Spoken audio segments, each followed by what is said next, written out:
বাচ্চার কি রিসেন্টলি কোনো ধরনের অসুস্থতা হয়েছে কিনা, তীব্র জ্বর, ডায়রিয়া, আমাশয় বা বাচ্চার কোনো কৃমি হয়েছে কিনা একটু খেয়াল করুন।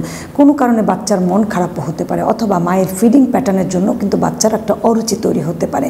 সো বাচ্চাদেরও কিন্তু এক ধরনের ডিপ্রেশন তৈরি হয়, যেটা অনেক সময় আমাদের প্যারেন্টসটা বুঝতেই পারে না। সেজন্যই বাচ্চাকে একটু অবজার্ভ করেন, কেন তার অ্যাপেটাইটটা কমে গেছে, বাচ্চার কি রক্তশূন্যতা আছে কিনা, বাচ্চার কি ভিটামিন ডি লেভেল কমে গেছে কিনা, এই বিষয়গুলো একটু খেয়াল করেন। আর রেগুলার কী খাবার দিচ্ছেন, জাঙ্ক খাবার কন্টিনিউ খেতে খেতে কিন্তু বাচ্চার অ্যাপেটাইট চলে যাবে। সো যখন আপনার বাচ্চার অ্যাপেটাইট চলে যায় তখন একটু ধৈর্যশীল হতে হবে। সামটাইমস এর জন্য আমাদেরকে কিছু সাপ্লিমেন্টেশনও করতে হয় রুচি বাড়ানোর জন্য। কমনলি আমরা এটাকে ভিটামিনের কথা বলে থাকি, বা জিঙ্কের কথা বলে থাকি, ফোলিক অ্যাসিড এটার কথা আমরা বলে থাকি, যেটা বাচ্চার অ্যাপেটাইট বাড়াবে। আবার অনেক সময় আমি বাচ্চাকে প্রোবায়োটিকও দিতে বলে থাকি।